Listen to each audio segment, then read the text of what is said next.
God knocks twice in your life. Usually we miss the first one. The minute you step out, the culture, you become a number. You're not valued. You become a number. You become a product of the system. And you start to go through it, and then that's when you feel you're most alone. I'll never forget TAPS because I went to TAPS and I found out Monday afternoon that I was in the Tuesday TAPS class. The instructor showed up and they pretty much took a stack of papers, set them down, and said, here's all the resources you need. Break for lunch at 11. Don't come back.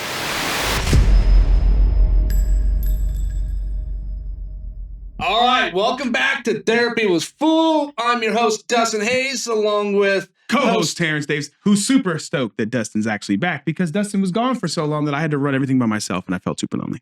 He texts me all the time, let me know how bad it was going, so I had to come back. Yeah. Cut my vacation short just so I could support my brother here. But nope, out missing, building businesses. Brother. Brother. There you go. We talked about this. We talked about it. Go ahead. Yes.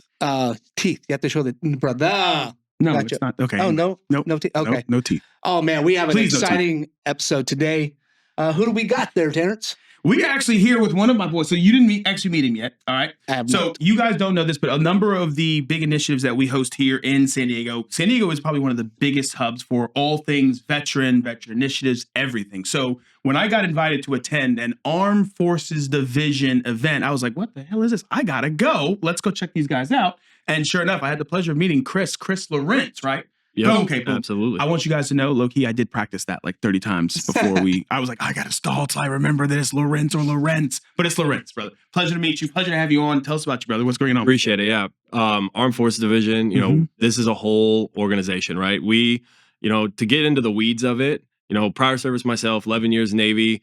And what came down to it was during that time, I did a whole bunch of things. I did small boat operations. I was a mastered arms. So I did a lot of the security force stuff. Like I had a lot of fun in my career. I loved the Navy. And I know that's kind of like taboo to say. A lot of people nowadays are like, oh, the military did me dirty. No, like I wanted to be a career guy. I was at 11 years, made E6, wanted to be an officer, wanted to go make chief, wanted to be, I wanted to continue my career. With one of my units while I was within Guam. I was with the expeditionary unit out of Guam, MESG-1. I don't even think they exist anymore, but it was one of my favorite places to ever be. I stepped off a platform and broke my tibia, my femur, and tore every ligament in my knee, minus my ACL. So 7 surgeries later, I was taken to San Diego, multiple recoveries, about a year process going through it.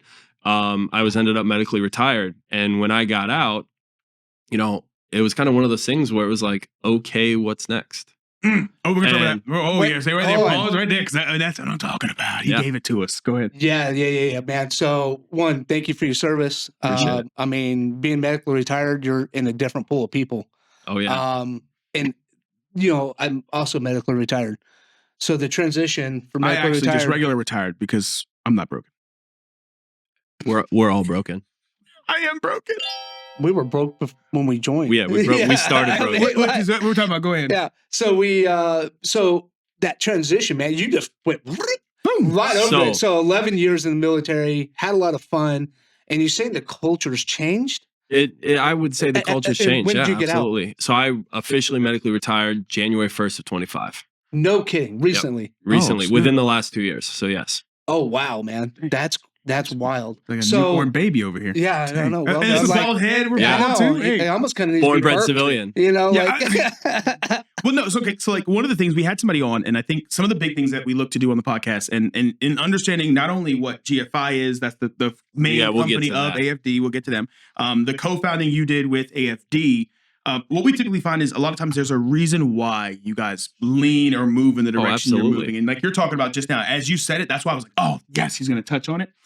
It's that trying to identify, trying to find yourself, trying to find out who am I really. So take us back though. Like why of all the branches you could have joined, why the Navy? So yeah, I got out of high school and I grew up in Michigan, lived in Indiana for a lot of my latter life. Indiana, you go one of two places, community college or the farm. And I played football in high school and I wasn't worth anything. At that point, it didn't amount to anything, but I didn't plan. Right. I was the oldest in my family. So we didn't really do any like college tours or look into anything. I actually applied to one college and that was the University of Notre Dame, diehard Irish fan. Hey. and they laughed at me. And after that, I was like, well, my options are out. Wait, so, they laughed at you? Why'd they laugh? Yeah, I applied for a football scholarship and was not. Yeah, you know what I mean. Like you say, hey, I'm gonna go, but I'm gonna go play football for you, and then they turn around and they're like, buddy, we got 4 and 5 star athletes. Yeah, you're good. We're good. Yeah, thanks. But what we're gonna do? Water, towels. Exactly. So exactly. So that was my dream as a kid, to go play football there, and didn't even get close. And so I just switched dreams. And funny enough, one of my best friends that I went to high school with, he called me up and was like, hey man, I'm joining the Navy. He's like, you should come with me. We'll do the buddy program, right? And I was like, I ain't got nothing else going for me, so why not? So we went to the recruiting office, and shout out to my boy Dustin, but we went to the recruiting office, and they found he had a deficient heart. He had a heart murmur on our out processing to MEP. So he never even joined the Navy. He didn't even go. He had a whole different career trajectory. He set you up. I bet you he was literally by the recruiters. Literally, we got there, when you get on the bus and then they process you, and then they were like, hey man, you can't go. And then there's me getting on the bus, and they're like, hey, have a nice life. And then after that, you just kind of went with it. I was like, well, here in this, we're off. Wow. Boot camp. And then, I went all around the world. I've been a lot of really cool places that a lot of people will never get to go. Diego Garcia, for instance, is one of my favorite places in the world, all Navy owned. I guarantee if you polled the chat or the group on how many people know where Diego Garcia is, like probably 10 of them would be like, oh yeah, I've heard of that magical, mystical place. I don't know where Diego Garcia is because I'm uneducated. I don't know. Oh, I knew you didn't know. Oh, I knew he didn't know. It's a tiny, tiny island about, I would say, a couple thousand miles south of India and east of Australia. I've heard of it. I just never been. It's a speck. Yeah. Just sitting out there in the Indian Ocean. So when you talk about your military time, like what's like the most memorable time? Like something that resonates with you, it's stuck with you. It doesn't have to be a particular place of deployment, but like what stuck with you, like said, like, hey, that's going to be a story I keep forever. It's not, and there's so many of those, right? And we all have that, but it's not the stories, it's the people in those stories. And there are so many people right now that I haven't talked to in probably 5, 7, 10 years that I could pick up my phone and call right now and say, hey brother, I need a grant right now. Like I need to have $1,000 wired to me in 30 minutes. It's life or death. And they'd be like, all right, cool. But then it goes the same way, right? There's so many people that they could call me, and it literally has happened. And it actually happened this week. I had a buddy reach out to me and say, hey, I'm in a really tight spot. I feel so embarrassed to reach out or to even talk about this, but help me. Like, can you? Like, we're boys, and we haven't spoken in 5 years. And he was like, I know you're good for it. You know I'm good for it. Like, I promise I got you. Like, that's it. It's just the loyalty, the connection we built. I mean, I was at Naval Sub Base Bangor with some amazing people. That's one of the hardest places you can be in the Navy as a master at arms. 14-hour days, stuck with Marines all day long, right? But some of the stuff you find friends, and one of my old sayings is you find the best of friends in the filthiest places. Yeah. And those are the kind of things where, like, when the work gets hard, everybody pulls together, and you just become this like tight knit, like people you never think about being friends with in the world. Those become your boys and girls, and you're like, those are the people you stand up for. So the stories are great, but like, it's honestly, if I look back on my career, the lifelong friendships that, the friends that I have, their kids call me uncle, and I haven't seen them in 5 years. They're grown, the weeds, it's like, they still call me uncle. And it's like, wow, like those are the impactful, that's the impact that the military brings outside of the wild, crazy. We've all done the wild, crazy adventures, but that's the piece that sticks with you. So where did you end up getting hurt? So I was in Guam, and it was, we were actually doing a 50 cal range, and we were just having a good old time. We were pre-deployment spin up. It was like the night before we were set to embark, and we were doing a quick night shoot, having a good old time. Stepped off a platform carrying a 50 full kit, bag of ammo, and when I stepped down, I stepped into like a rabbit hole, and femur went one way. Literally, platform probably 24 inches high.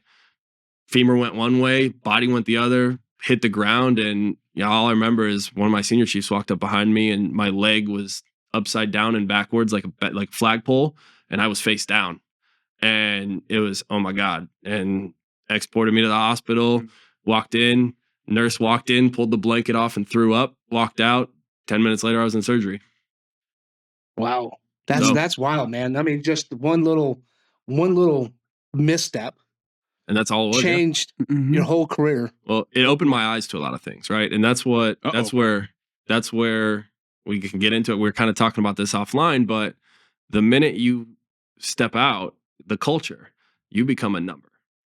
You're not valued. You become a number. You become a product of the system, and you start to go through it, and then that's when you feel you're most alone. When did you start feeling you were just a number? Oh, that literally the minute I could not contribute, the minute I was pulled from my team, the minute I was pulled from everything, like the minute I felt like I let the command down, let the people down, and everybody does really good about, oh, it's okay, my guy, like things happen, like don't worry about it, like attaboy, you'll get better. But when you have to go to medical appointments instead of work, when you go to different pieces, or you got to be in physical therapy, or you got to take a day off to go do some paperwork that everybody else has to pick up the slack on, that's where that culture shifts, and that becomes a whole issue. Did it become an issue within your unit? So luckily for me, I got repositioned. I got brought to 32nd Street. I was put in one of the best units. I was in an amazing position to where I could flex that way. I was one of one with the LCS community. I had a chief with me. It was the two. I say one of what's one. LCS? Littoral combat ships, so something that security forces doesn't do. But I was the CMA, which is Command Master at Arms for them, and then I did all their ATO, the anti-terrorism inspection officer stuff. So I was blessed to have an actual admin job that I could recover and train and help others, and still be flexible in my schedule. And I honestly wanted to say there, I appealed my decision. How many military members were like, yeah, that's cool, you gave me 100%, but I want to stay in, right? I appealed 3 times. To the point where I had an admiral call me from Millington, Tennessee, and go, "Hey, buddy, like the decision's been made. You can't, like, you're good. Like, enjoy your life. Go future." And I was like, "No, like this is my life." And that is one of the most scary moments, is when you realize that the bridge is here. You have approached. We always say we'll cross that bridge when we get there. But then you're standing at that bridge, and you have to take the first step. Did that mess with you a little bit mentally?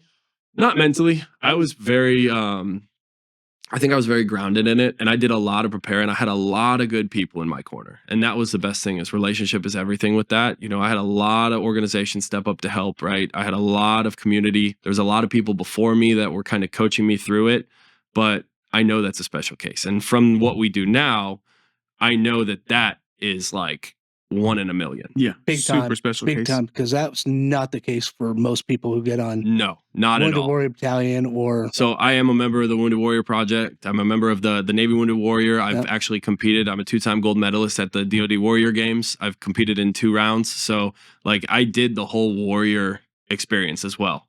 And those people, like that, if I can shout out any organization, it's all the warrior organizations, that whole community, one of the most incredible, selfless communities there is. Love them to death. I'll be part of that organization till the day I die. I even told their national director, you ever find an opening, it's filled. You know what I mean? And it's like they took care of me in ways that most service members, I don't even think, could dream of when they go through something like that. That's not the typical. The typical is you're lost in the system, shove you through, get out. You got a binder full of stuff, and you're going, what in the hell am I going to do with my life now? But I also think it's your mentality. Direction. Huh? It's also his mentality. It is your mentality. It wasn't like he was just like, oh, I'm here, woe is me, I suck, it doesn't give me. But it's more. The mentality does play a little bit of role into it, just a little bit. But it's what the people. Yes. He probably wouldn't have that mentality. No, I would have been a whole different individual. And at the time, like, not to dive too deep into this one, but at the time, I was also going through, when this all happened, I was going through a divorce. So I was like on the whole other opposite side of mental health. And I think a lot of people recognize that this could go bad quick. And so a lot of extra people were stepping in to be like, nah, buddy, you're good. Don't worry about it. Like, keep moving the needle. Like, it'll all be green. And I know thousands, tens of thousands of service members who don't have that kind of support. No, that's not what they did. As a matter of fact, to get mental health support, because I almost committed suicide on active duty while in the Wounded Warrior Battalion because of, like, I couldn't get help. Yeah. I couldn't get help. I was a number. They're like, nope, you're doing this anyway. And I'm like, several surgeries. And it was disastrous from the moment I stepped foot into that unit. It was completely disastrous. It was like, holy smokes. And I'm a worker guy. Like test me on Navy knowledge and all that, man. This guy's going to blow me away. That guy's going to blow me away, but on work ethic and work and doing the job, no. And so when you come into that kind of mentality and then you're just like left drowning and go, what do I do with no real support? You're like, wow, this is freaking bizarre in the military. Like, I can't believe this is actually happening. One good thing in transition, I can't remember. Transition was a little foggy for me. So I can't really remember. I don't think I did TAPS. I went to TAPS. I went to TAPS, and I remember TAPS. I'll never forget TAPS because I went to TAPS, and I found out Monday afternoon that I was in the Tuesday TAPS class on Naval Station Coronado. Yeah. And I had no idea where the building was. I had no idea what was going on. I showed up at 8 a.m. TAPS started at 9 a.m. Yep. I was told 8 a.m. Yep. So I sat in a parking lot and I ate my breakfast. And then the instructor showed up and they pretty much took a stack of papers, set them down and said, here's all the resources you need. Break for lunch at 11. Don't come back. Yep. And that was it. And then they said, sign in here so that way we can credit that say you've been to TAPS. And that was it. And I ended up with like a stack of papers. And out of that stack of papers, I probably still have them somewhere. If not, I threw them away. I did not read a single one of them. Yeah, there's not a single one. Yeah. That's kind of the direction. So, when we pull it that way, it's wild.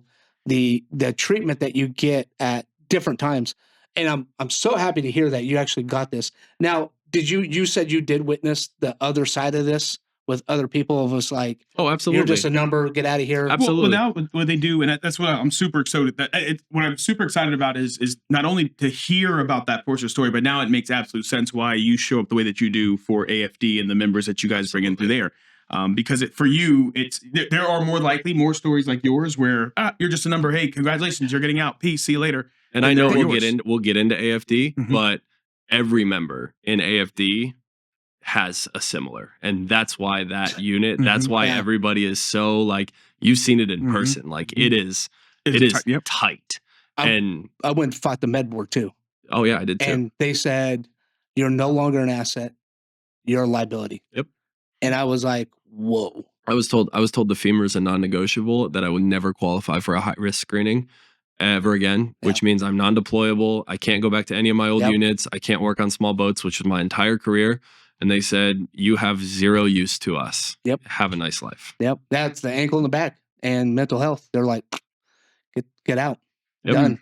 And I was like, whoa. So you had this transition, which obviously was delicately managed and delicately held. How does that get you into what brought you to GFI? What brought you to AFD? Yeah. So long story short, I got out and I ended up being able to take 106 days of terminal leave, because in the Navy, I was never allowed to take terminal leave, or I was never allowed to take leave with any of my units. There's another flaw in the military system. They treat you like an employee. So I was never allowed to take any sort of leave. And so I had all this leave, and my CO is one of the greatest humans I've ever met. And he was like, no, I'm going to make sure you're taken care of. So he approved 106 days of terminal leave. I did 3 days of terminal leave and got bored. On day 4, I reached out to one of the resource organizations that was helping me, said, hey, help me find a job. Day 5, I got hired to one of the worst jobs I've ever had. And it was awesome for 3 days. And I'm not going to name drop the company, but I learned on the back end that it's a veteran owned company. That's why I'm not going to name drop the company, absolutely terrible organization. It was my first ever experience. That it was the most empowering feeling, because 8 days into that job, I looked at them and said, screw you. I quit, and I walked out. And I was like, you could do this. Yeah. Okay. Oh, I was like, wait a minute. Yeah. That is the best part of you civilian can life. quit. Yeah. I was like, quit? Because it was funny, because I was like texting one of my boys, and I was like, I'm so miserable. Like, I hate this. And they were like, why don't you quit? And I was like, what? And they were what is that? They were like, you can leave at any time. And I was like, no, you can't. You got to at least finish the contract. And I was like, he was like, no, bro, you are a civilian now. He said, throw the birds and walk out and never look back. Now, you didn't throw the birds. You just walked out respectfully. No, yeah, I actually, I walked into the office and I took a cardboard box. It was a bad breakup. Like I walked in with all the company stuff and walked in with a little cardboard box and set it on the conference room desk, turned around and said, go find another. Yeah. And I'm interested. So it is funny that you're saying that it's a veteran-owned company. Some people have a misconception that, and I just heard this yesterday. I had a veteran that I'm selling his place over in OB, and he said, it's really respectful to see a veteran who actually does what they say they're going to do. And I'm like, well, what do you mean? Which is so funny because, anybody that knows me knows I'm usually like habitually late or something like that. He goes, it's so funny because, it's one thing to hear somebody say they care about veterans, or they say they love their veterans, or they say they support their veteran brothers and sisters, all that good stuff.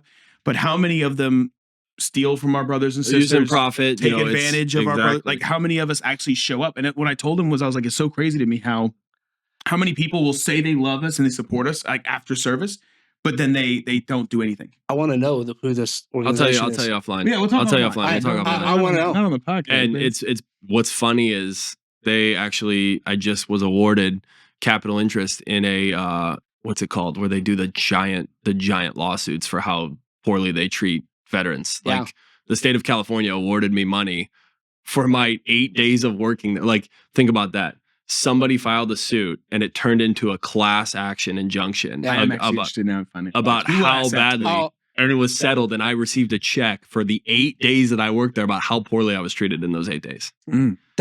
That's that's not wild. I mean, it's more common than not,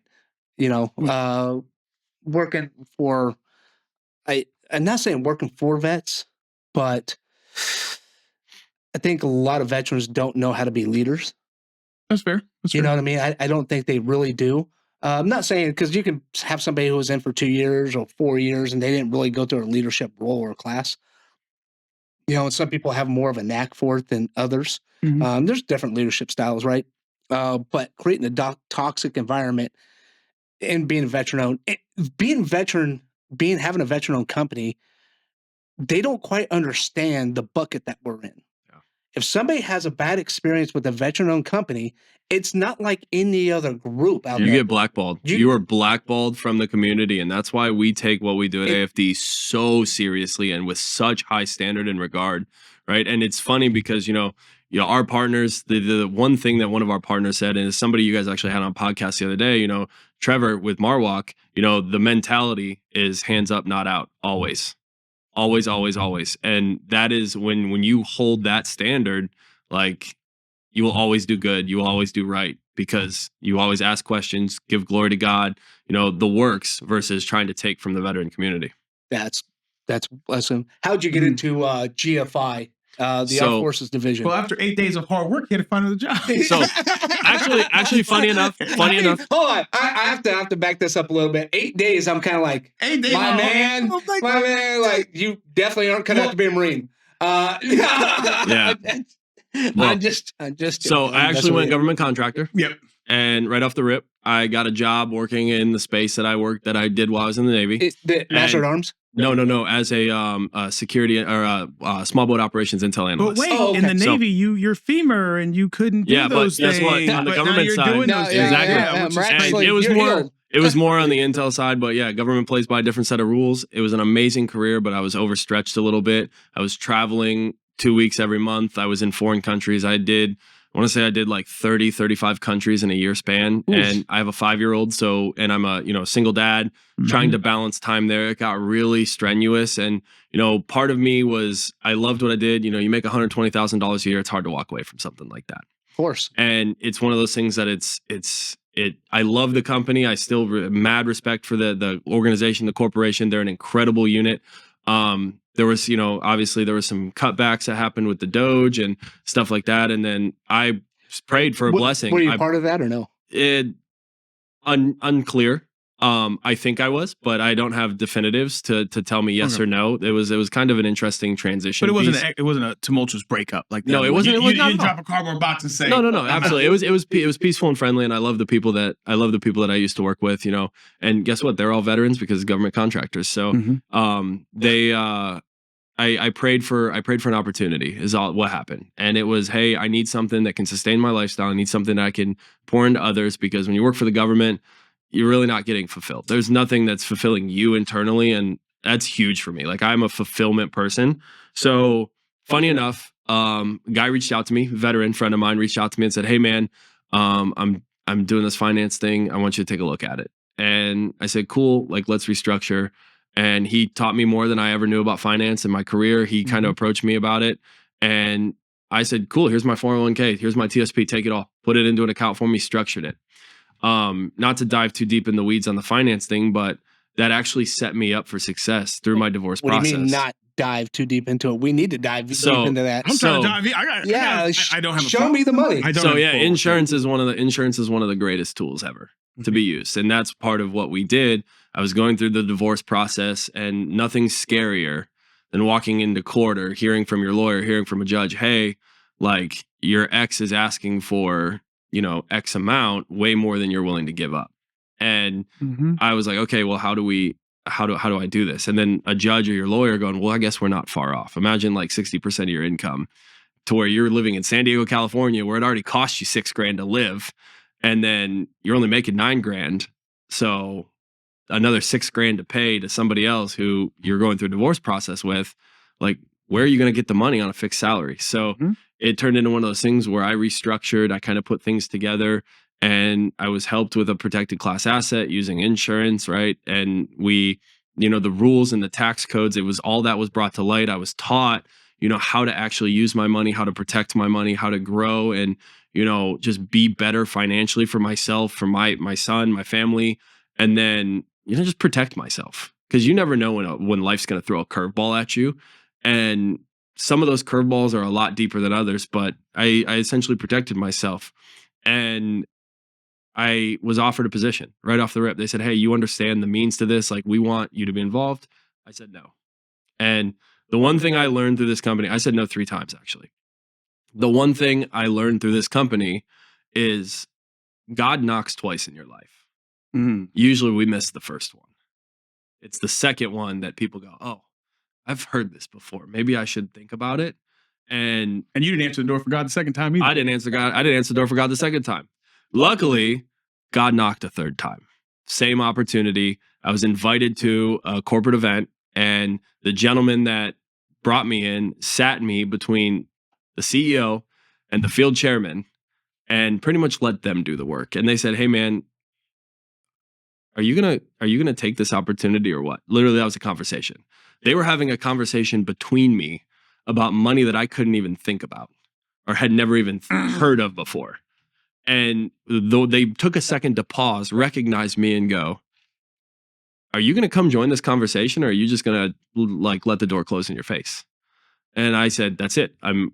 This is where I'm destined to be. So I show up to the first ever orientation, right? How AFD started, right? I show up to the first ever orientation, and there's 6 of us in the room, and it wasn't even orientation. I was given the wrong information. It was actually the first ever AFD meeting that we ever had, and it was a brainstorming session, and there were 6 of us sitting right there, all veterans, all with similar stories to me. And at that moment, it just exploded. Like the vision, everything we could do, it just, when you have that like alignment, just to watch it just rip apart, and just like the universe was at our fingertips. And hearing all these other veteran stories and being like, that was me. Like, me too. Like, the Spider-Man meme where we're all pointing at each other. Like, that was the room. And we were like, we have to start a coalition behind this. So we took it, went to the CEO, got blessing. He was like ecstatic about it, right? Started small, and we've just grown it. And now we've taken it from the preface of finance, which is GFI, global financial impact, to now AFD Armed Forces Division is still finance, but it's everything a veteran needs. When you think about a boat with all the holes in it that we're left with, it is how can we fill those holes for veterans coming out? 9 times out of 10, it's financially related, right? When a veteran gets out of service, what's the one thing they don't have any education on? Finance. Money. Money, finance, anything, right? What's one thing military people don't have education on money. Mm-hmm. And you know what's scary, and I actually talk about this to every veteran I talk to, right? You go in debt free. Most people join at 18. They're not 90% of them are walking in debt free. Why is it that they get out 10 years later, mounds of credit card debt, you know, they have no money, they're struggling to pay bills? Like, I mean, it's the PowerPoint.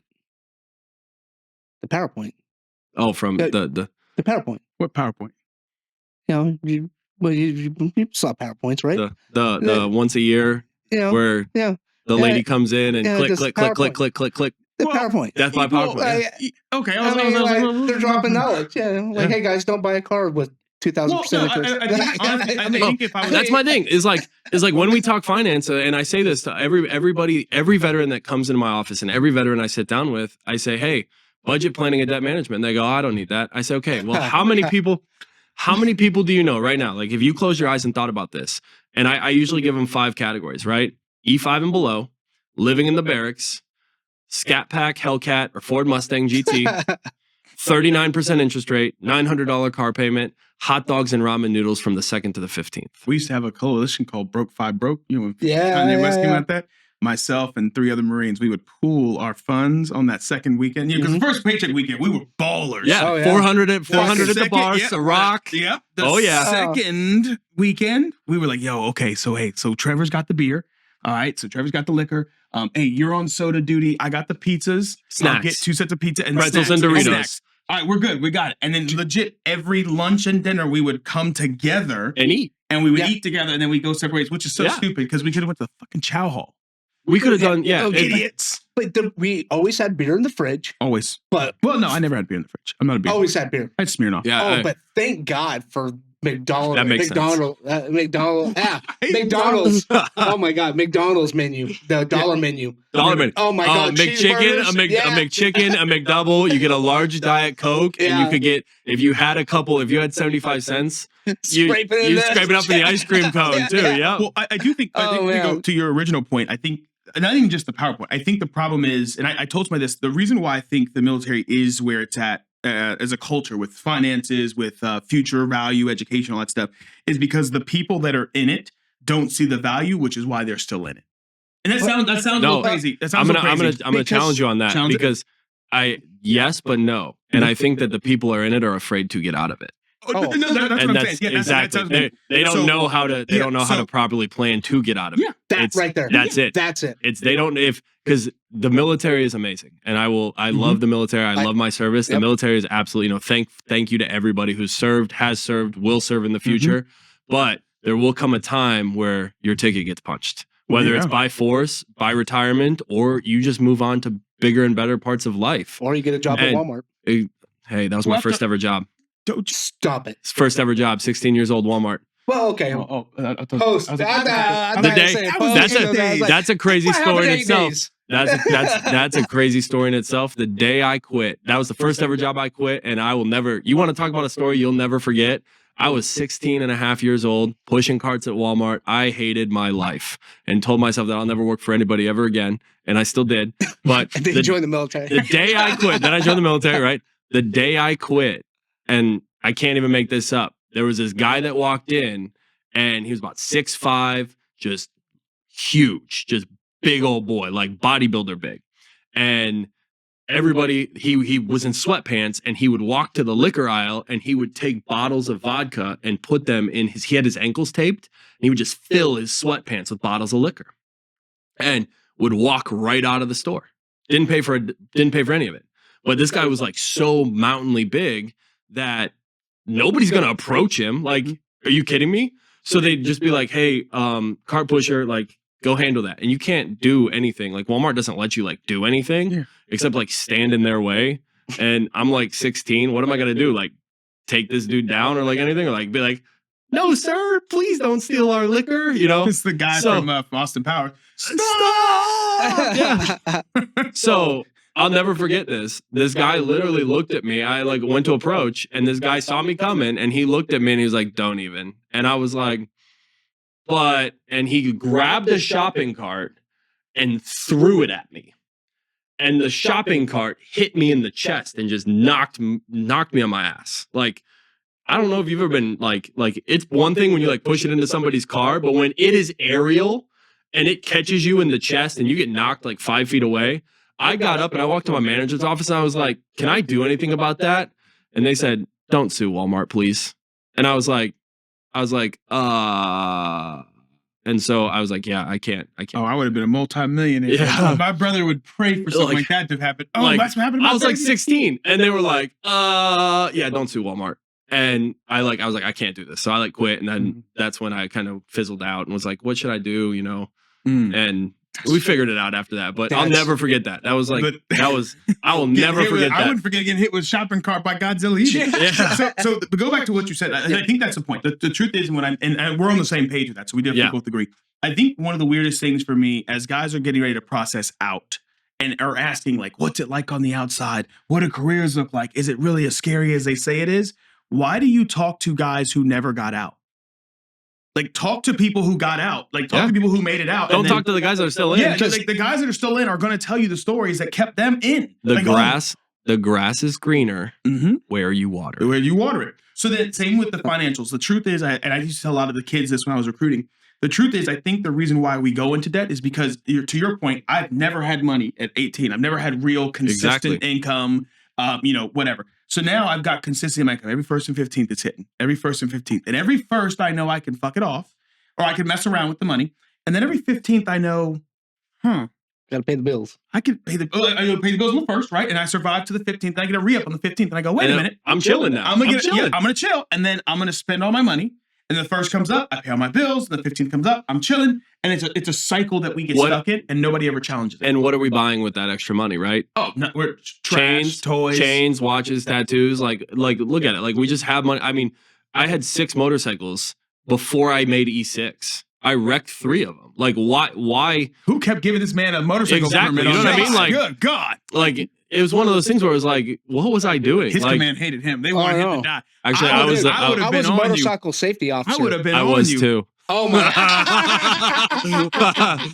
I would have been, bro. You're writing your own report. I would have been the E6 like this. I'm like this. Listen, hey, look, we had another motorcycle accident. It's the same guy from last month. Yo, God! To revoke his access. Yeah. Oh yeah, I was one of the BRC coordinators, so that I used to. But that's funny. But you know what I mean? What are we doing? We're making dumb decisions. Yeah. Because there's no regulation behind it. And it's crazy. Like, and I'll talk about, like I said, I can't go into details too deep, but I'll talk about a client that recently came across our organization, and he's an 04 and 26 years in service, 6 months from retirement. And he's like, hey man, like, I just want to do like a look through. I'm getting out. Like, what services do you have? What options? Like, this is an officer, mind you. And I was like, yeah, sure. Like, let's pull up, your TSP. Let's, I'm not here to like tell you what to do, but like, let's just do a budget plan. Like, let's see what you need to get on the outside. Like, let's really look at some things, start to kind of keep the wheel spinning. Mm-hmm. The man had $46,000 in his TSP for 26 years of service. And I went, wait a minute. That doesn't equate. So he wasn't even taking advantage of the 3% they're matching. He had never moved it from the G fund, which is essentially a fixed savings account. Like, he had never moved it, and he's taken multiple losses. COVID, 2008, like to the Christmas of 2018, like all this time, he just fees, losses. Like, it was kind of ridiculous. We were sitting here like, there's no way this is real. And he thought, because he was an officer, that one of his S1 staff was managing his account for him and was automatically moving it because he's an officer. And he thought that somebody was just taking care of this either with TSP or somebody in admin was just like doing it for him. And I mean, he was deployable. So I get it. He was out a lot. He had a really cool story, but we got down to it. And I was like, this is not okay. Like, just in a nutshell, like, if these, if this is still like, where's the education on this? Where is hey, what else is out there? How can you be diverse? Because 26 years of service, my guy, when you punch your ticket, like, when you're retired, you should be done. Like, you should be like, after 26 years in the military, like, you have one job lined up ahead of you, and it is Home Depot on the weekends, maybe. Yeah. Like, but now he's got to be at Home Depot 7 days a week because that's it. Like, he has to go get a job. He's got to work till he's 65. Like, you know, your guys that are getting out 25, 30 years and they blow through their TSPs or they blow through their accounts in the first 5 years. That's where. But I don't agree with you though. I don't agree with you, man. He's a financial guy. You better watch him out. Barely. Shoot. I don't believe we should retire after. I don't either. Idle minds will be.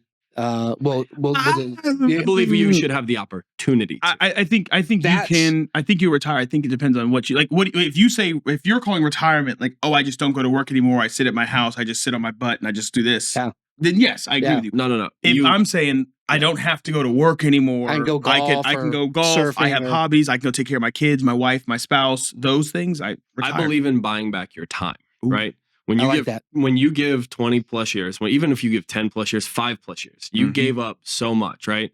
You know, the countless deployments, the duty days, the time away, all the bullshit, you know, that we had to endure during that time. When you get out, it should not be, I need to go slave for 40, 60 hours a week plus overtime. It should be, hey, I want to go kick it with the boys on a Tuesday because I can. And I'll work Wednesday, Thursday, or I'll work, you know, Monday to Tuesday. And then I'm going to take my kid to Disney on Wednesday. Like that's the mentality. And that is 1000% what AFD does. It's how do we retrain the entrepreneurial brain? Because nobody survives as a military member in corporate America. But you're saying entrepreneurs. Well, even then. Why? But you focus on that. Why? But you're really focusing on more the military guys are getting out. Correct. And now needing some real financial assistance because, you know, again, it goes taps. Hey guys, did you save? Yeah, I got $60. Yeah. All right, cool. See you later. I really, honestly, I never, like once you're 26 years, I go back with what you guys said. I don't know how he's not a millionaire. I don't know. I don't get it. I don't get it. At 14, you actually should be a millionaire in the service. Or close to. Well, you can't, like, that's the problem is close to if you properly did it. But you know, I got out broke. The statistic behind it is, and you know, for non-quotable reasons, it's ballpark between 65 and 70% of military members touch their TSP in the first 5 years. Well, they have to. They have to because they have to live. You know, you put a service member in San Diego as an E4 with a wife and a kid, and he's given E4 BAH and expected to live in a place where they're going to charge you $3,500 in rent. He's only getting, you know, $2,500 in BAH. He's making up the other 15 somehow. Yeah. And he's either driving for Uber in his off days, or his wife's trying to work, or, you know, we see these kind of. Did you know there's 1% of active duty military that's homeless? I actually, yes, I do know that. That's wild. That's wild to even think about. People who are in the armed services protecting our country. I used to know a guy. Homeless. I used to know a guy who had a beautiful brand new F-250 and would park it outside of Naval Station Norfolk, which is not a good area. And he would sleep in the backseat of his truck and then go to work in the morning because he would claim the BAH from the building across the street, but he didn't live there. His buddy lived there, and he needed to pocket the money. Yeah, make the truck payment. Well, yeah, but I think that this goes back to like that level of like fiscal lack of discipline, where like I get the idea of getting the truck. I don't see how you end up homeless. You have the barracks, you have the chow hall. Like honestly, even when I like reflect on my first enlistment, I did it. I was homeless for not necessarily homeless, but I couch hopped for like when I came from my first duty station to my second duty station. It took 90 to 120 days to process all that payment stuff with our system. So I couldn't like put first months down, right? I didn't save. I had just PCS. That government travel charge card. Hey, you got to pay that thing. You got to pay that thing. Go on the flip side of this. Go up to your first sergeant or go up to your chief or your first class and tell them you have money issues. You want to fucking get like strangled. It's an uncomfortable conversation no matter how you shake it. It's who you're having it with. I will agree.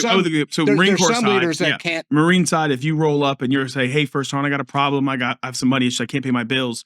You're probably getting a counseling sheet. You know, they're going to talk to you about like it has a negative clearance issues and everything. Yeah. Instead of rectifying the problem, we slap a Band-Aid on it because they don't have an environment where they can go and you can openly talk about, "Hey, man, I kind of fucked up my finances. Yeah, I need help."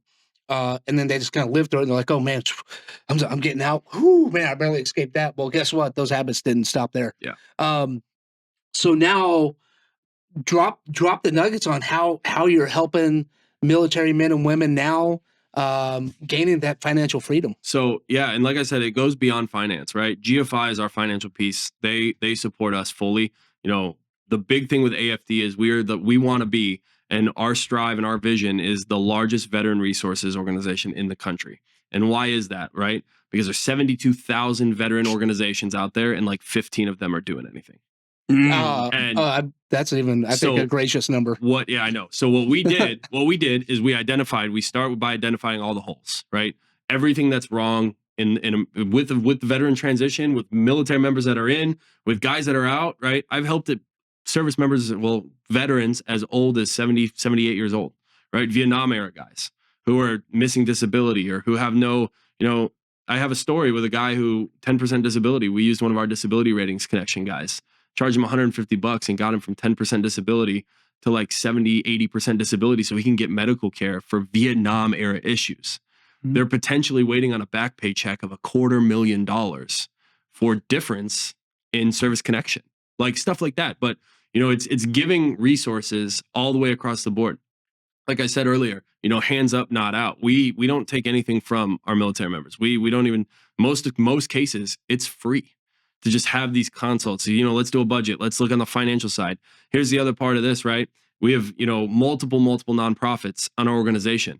And one of the ones I'm going to highlight is an organization called Save the Brave. They're incredible, run by a gentleman named Nick Velez, who I'd love to get on your podcast as well, out of Long Beach. Mm-hmm. And he focuses on offshore fishing trips, combat veterans, taking them out for free. You just show up, you go fishing, you connect with the boys, you have a great day, lunch is provided. It's mental health space stuff, right? How can we put people in different mental health spaces that they can feel like they're a part of a community? So the first layer to this is community, bringing veterans in. Now, how do we bring veterans in, right?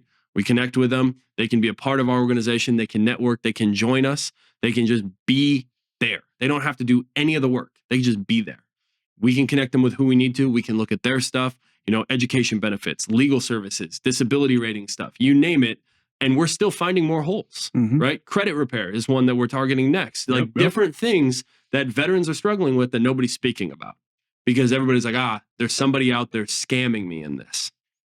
So our goal is to create that Rolodex of services where they're tried, trusted, true. They have a veteran backing behind them, and it's a vets trust vets scenario, and that's what Armed Forces Division is doing. On top of that, the entrepreneurial piece to this is for those people that don't fit in corporate America. We're giving the opportunity to fall into an entrepreneurial space. So it may be finance, it may be real estate with our partners with Marwalk and a few other associations, but you come to us and you say, hey man, I'm not cutting it. I need to find a job. I need to work. My brain doesn't work like a traditional, corporate America guy. I can't figure out how to follow orders, even though I just did it for 10 years in the military, but I want to create something for myself, right? We will give you the framework. We'll give you the tools. We'll give you the people who are doing it and making millions doing it or running successful businesses to go learn from.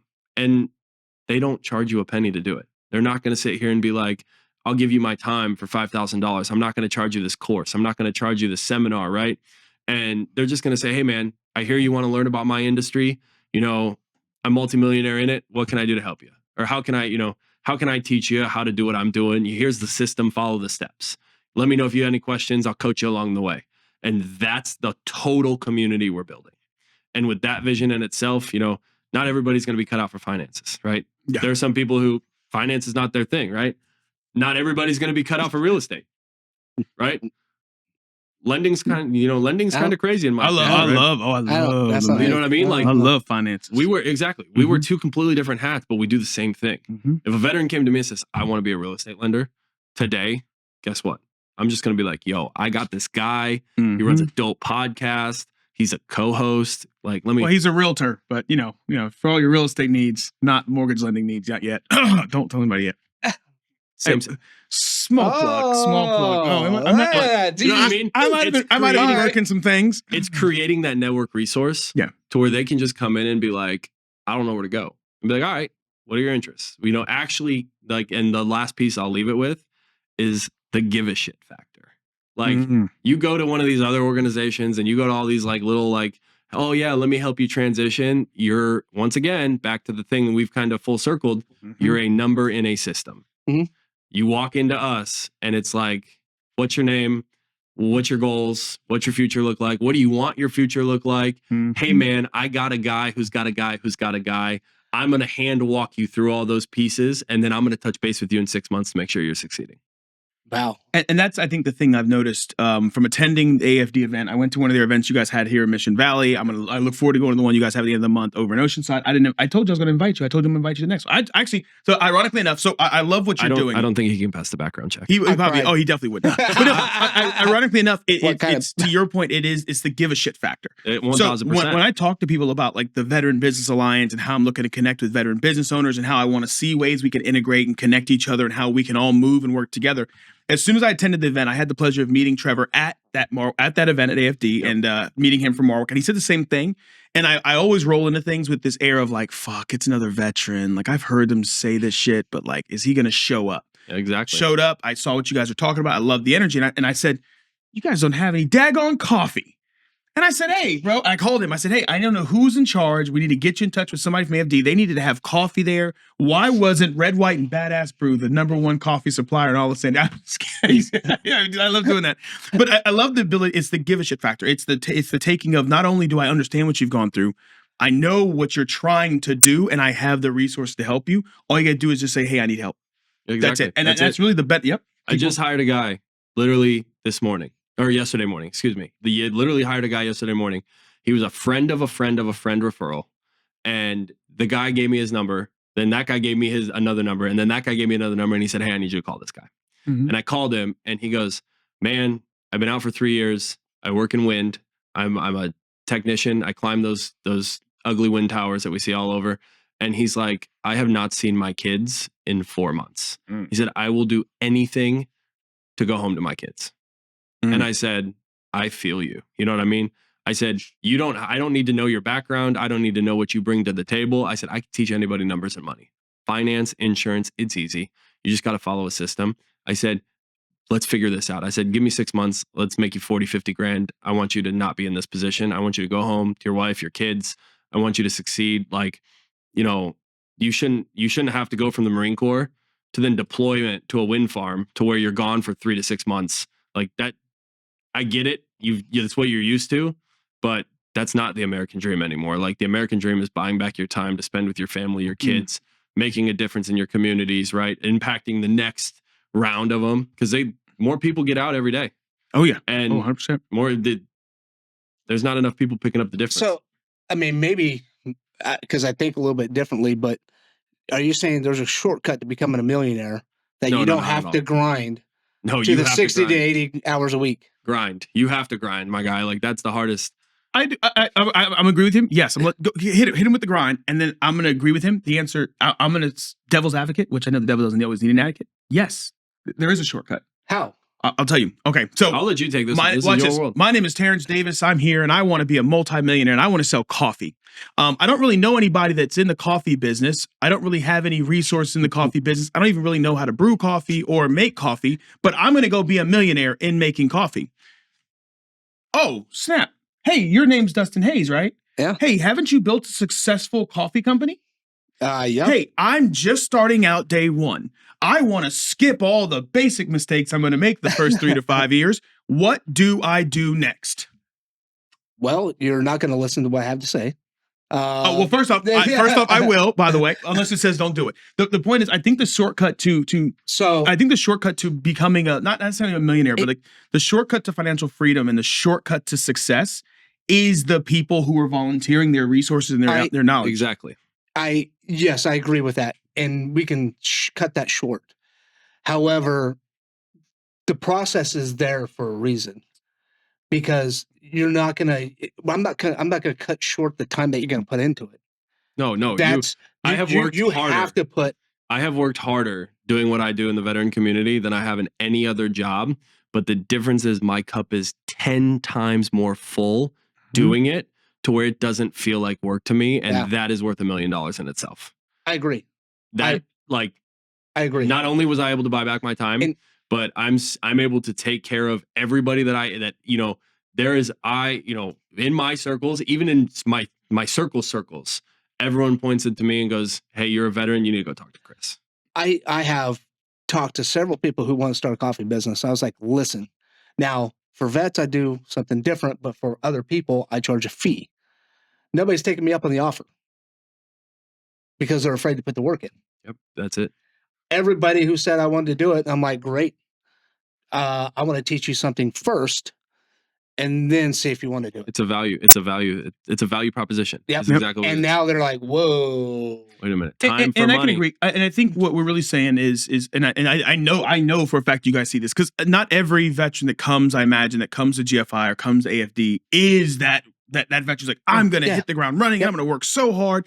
The truth is, even in the real estate space, and I have no doubt that almost anybody is like, I imagine if I called Trevor on the phone right now, I think we talked about on the podcast, the number of people that talk about, I want to be home with my kids. Great. I've got an opportunity for you. It's going to be long hours, long nights, but every day you're going to go home. Are you willing to put the work in? Are you willing to put in? Well, yeah, I'm willing. I'm willing. Yeah, that has to happen somewhere. We don't want to sacrifice. You're going to have to sacrifice time with your kids. Short-term gains for long-term success. Exactly. Mm-hmm. Exactly. Short-term sacrifices. Long-term. You're going to have to work long hours, but it's okay to go home at 6. It's okay to spend time with that family, get the dinners, do some things, blah, blah, blah. At 9 o'clock, you're back on the clock. I woke up at 6 o'clock in the morning yesterday. My first appointment with a client my first veteran was at 6:30 yesterday. I did not leave my office till 11:30 at night. Yep. That is not dream selling, right? I'm not here.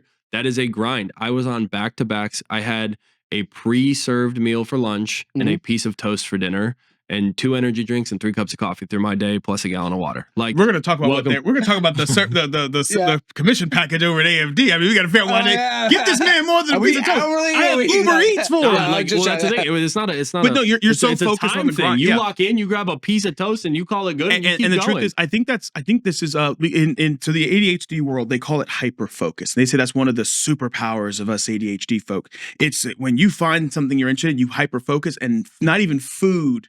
I don't get hungry. I'm just locked in, and I just get it done. And I'm finally like, the peptides help with that too. Oh, I got some peptides. Hey, I'm about to get on that Wolverine stack. We're not gonna talk about peptides right now. Hey, we can get you on the Wolverine stack too. I got a guy. I'm already on. Oh, you already on? I knew he was getting thinner for a reason. I saw him eat 3 pieces of cake muscle in a minute. So what we're talking? I almost made it. You almost made it. I legit I've dropped a few cuss words in this thing, and I'm like, damn, was that like, the podcast just went from PG to PG-13, and then we're good. We're good. Ratings increase. We're good. Though we're gonna bring it back. Got you. But the truth is, it does come down to hard work. I think what they've accomplished and what I got to watch and witness at AFD isn't this rah pep rally of people who say, "Oh, don't worry about hard work. Just show up, and money just drops in your pocket." It's, hey, show up, do the work. Keep doing what we're telling you to do. Keep showing up. Keep grinding. Keep doing it. But then it's also that degree of brotherhood where I do imagine that if I showed up, and it's like, as he said that, the first thing that was in me just now, as a brother who cares about his health, his wellness, his overall lifestyle, is, hey, bro, hey man, you need help with something? There are people, yeah, exactly. There are people who will never, ever, ever benefit from me financially in any way. That text me on a daily basis and say, "Where are you at? How are you stuck? How can I help?" And I'm in a, I've made it pretty good, but then there are people that I will never financially make a dollar from, that will literally does not impact my daily living in a single day, that I send a hey, I'm thinking about you text to. It's a completely different environment. But happiness and mental health doesn't equate to a dollar amount. You could be a billionaire, millionaire, broke. Correct. And the broke guy could be happy. The billionaire could be like, man, I'm about to blow my freaking because it brings up, I think, and we need to bring you back on. We're going to bring Trevor on as well one day for this. But like, I think what it does is it brings on, you have the dream to get it. Yep. And once you've got it, it's the responsibility to keep it. You don't even need to have it. You just need a taste. Yeah. Once just the taste. I know. That's my first million. I was like, oh, this is what it feels like. When you can make, like, even just a little like passive taste, when you get that taste of freedom, like, you can't get for it me, out. I golf. I'm a big golfer. I love to golf. I have put it into my schedule where I play golf by myself usually. Sometimes I bring friends, but I play golf every day or every Wednesday at 6:30 in the morning. And that is my time where I go, connect with God. I put a book on. It's my mental health time. I literally just sit. I play from 6:30 rich 6:30 to 8:30. It cost me $18 to play. I was about to say, is that an invite, brother? You want to come play golf? We'll play golf. I played golf with Trevor last week. Listen, literally. I try. Is that where he was when he went answering my calls last week? Absolutely. Yeah. That's why I didn't. That's one of those things where one of those things where like that's what I love to do. And if I had a corporate job or if I was in such a work mode, I would probably play golf once every 3 months. It's so funny. I know we gotta get to the thing, so I definitely want to wrap it up. But I think the one thing that's important to say is outside of all this, it's not about the money that's coming in. It's what you're doing with the time. And I think the thing is, a lot of people get so wrapped around, I gotta have $7 million coming in my account every month. I have to have I've talked to agents, I've talked to entrepreneurs. I gotta make $300,000 a year. Why do you have to make $300,000 a year? Especially if $300,000 a year costs you 80 hours a week. It's not. So with GFI, with AFD, everything we stand on, and the one thing that I will finish on is we don't count dollars in our company. We count families helped. Nobody makes nobody cares what kind of dollars you bring in. It's how many families were you able to help this month? How many people were you able to? How many veterans were you able to serve? And that's the statistic. Like if you come in and you're like, yo, I made 20 grand last week. Yeah, who cares, right? But if you walk in and you're like, hey man, I helped 15 veterans in 4 days, everyone's going to erupt. Like those are the statistics we track. And those are the rooms that I like to be in. The rooms where we're like, like it's like, hey, honestly, even the rah stuff where you like walk in, like, hey, guess what? I just closed 50,000 this week, and I'm like, who cares? You want a cookie, bro? Are you gonna pay my bills? Like, if you're gonna tell me about it, you might want to throw me a little something. You know what I'm saying? Tell me about it. Yeah, but how many people did you help? Like how many people? We talked about ROI earlier. How many people return on impact? How did you return on impact? How many people did you impact? You can't. If you're broke, you can't help people. And if you're broke, you can't help people. And I think that's the thing I'm trying to internalize. When you have money, you can now reach out and help a lot of people. But when you're broke and struggling to make the dollar, it's going to be super difficult for you to help anybody because you can't even help yourself. GFI, the AFD, I don't know that much about the organization, but I'm glad that you came on today because you opened my eyes up to another organization that is there making an impact in the veteran community, which is so hard to find these days because what you said is 72,000 of them and 15 of them might actually be doing something. That's gut-wrenching. That is sickening to the stomach, to the soul, to the very fabric of what this great country was founded on. And AFD and GFI is doing it and putting in the work and has the results to do it. Thank you for coming on the show, man. I really do appreciate that. And where do we find you? So we're on social media. Our social media is Armed Forces GFI. You can follow us, follow our Instagram. LinkedIn's the same thing. My personal one is Real Chris Lorenz. So you can connect through all of us in the page, all of our communities, all of your partners. I follow these guys, so feel free to plug in. And then on top of that, we have an event happening in Oceanside on the 27th. If you're California local, if you're within 12 hours, we have room for you. Come learn. I know all of our partner organizations that I mentioned today, plus you guys are going to be in attendance. It's going to be an awesome opportunity. Hopefully you guys can bring some mics, some cameras, do some interviews, throw some live content, maybe do a podcast while we're there. That would be awesome, having you guys live on set for that. I want your coffee as well, so bring your coffee in. These are the connections that we build. These are the things. We'll make it happen for you. You guys made it happen for us. So that's this month on the 27th at Oceanside at the, I'm going to butcher this. I believe it's the Ocean Breeze Resort. Respectfully, you're good because technically this won't air before then. So listen, we're going to cut it out. We're going to make a little clip. We'll tell Austin. But no, if you guys are interested, where could they find like an event link? So let's say they watch this and it's in website. Yep, armedforcesdivision.com. There we go. Pretty straightforward. AFD. If for all you Marines out there, I know it's a lot of spelling, but armedforcesdivision.com. You Google Armed Forces, you Google Armed Forces Division, we're going to be in the top 3. Y'all are lucky. Have an entire calendar, all of our websites, all of our resources. If you need help, there's even an opportunity for you to reach out and help. Plug in, put your name. The hardest part is putting your name, your email, and your phone number. Somebody will reach out to you in 72 hours. Y'all lucky. Y'all lucky I'm in between two cities right now. If one more, y'all got 2 or 3 more Marine jokes and I'm popping off. You're crashing out. All those ship time you're used to being between 2 or 3 sailors. Oh, he just dropped some shade. I'm gonna. It's just a little shady in here all of a sudden. On the token, gratitude for coming on the show, we would love to give you a bag of red, white, and badass brew coffee. Amazing. Thank you guys. The Paul Revere Midnight Run roast. It's amazing. Dark so roast. Good. So thank you. The whiskey again. business. He cheated you because I would have got you whiskey business. Man, I didn't have enough. I didn't know if I have enough for the shops this weekend. Don't worry. He'll make you the newest refresher that's coming to a store near you, the vitamin T. Oh, you have the vitamin Terrence? Yes. Okay, we got. Do you do matchas for our Bruno Mars fans? We do. Oh yes. Yeah. We got Dole Whip matcha. I love his matchas. Soft matchas. Strawberry. Yep. All right. With that said, all right. So drop him one more thing. So if there's a veteran out there right now who, and I want you to talk to two different guys. I want you to talk to the guy who's getting out. And he's and actually, matter of fact, I want you both to do it because I think you both have a unique perspective that I didn't necessarily fully get because I was ready. I set myself up for getting out. I didn't need anyone, which is a different problem. We'll talk about it a different time. I want you to do me a favor. I want you both to speak to that veteran, either about AFD or GFI, but the veteran that was in your position. Matter of fact, you know what? Let's try something different. Let's switch it. I want you to talk to the veteran that's set up and understanding the position, the power, and the opportunity they've got to be established and be set up as they process out. And then talk to the veteran that doesn't have the sponsorship, who doesn't have the support, who didn't have the command that took care of them and really made sure they were set up. I want you to talk to that. I want you to talk to that sailor. Perfect. Yeah. So that veteran. Oh, go ahead right there. Yeah, he's right there. Yeah, he's right there. Right. If you're in right now and you feel lost, if you feel hopeless and you feel like nobody's taking care of you, if you feel like somebody has let you down along the way, guess what? We got you. And it's as plain as that. Doesn't matter what your needs are. Doesn't matter where you're at in the process. It doesn't matter if you're just starting, if you're day 1 out of boot camp, if you're day 300 million retired, right? It does not matter where you fall on the spectrum. It doesn't matter how deep the problems. Somebody out there cares about you, loves you, and wants to help you.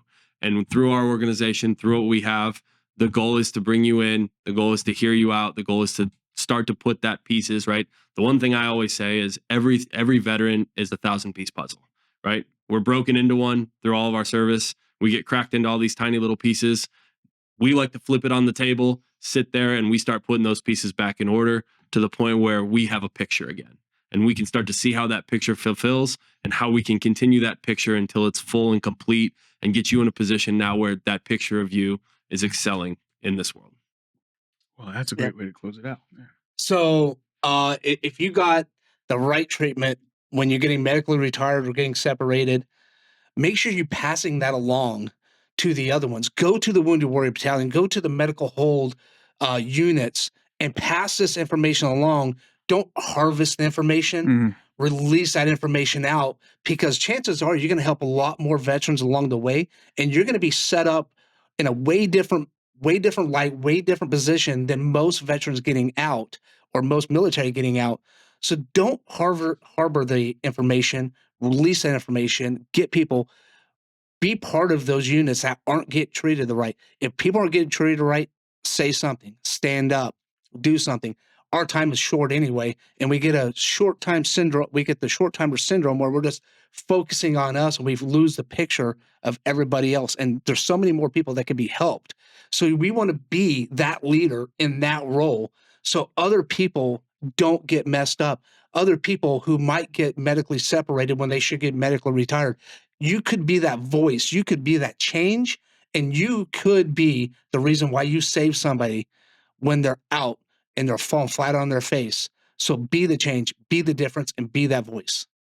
Oh, it was powerful. I love both of you guys. Thank you guys for that. That was amazing. Thank you once again for having us. You did good. Hey, were you even listening just now? Were you listening to him? Or were you just like, I'm gonna channel my inner Martin Luther King? Yeah. Well, I have a dream. And you did that. And he did that at one take. All right, guys. Hey, that is the podcast. Hopefully you guys enjoyed what we were able to put together today. I know that we didn't have to cry today. We didn't laugh too much, but it's always a great experience. And I think one of the most important things that you can do, especially if you are an active duty service member or a veteran, all right? You don't have to wait till you're a veteran to start reaching out to these guys to start learning about what your financial education benefits, learning how to build a coffee company. Reach out to these folks as soon as possible. With that said, like, comment, and subscribe. And down in the comment section, we'll leave it to you. What would you say is the comment you'd want to hear? What do you want to hear from the people?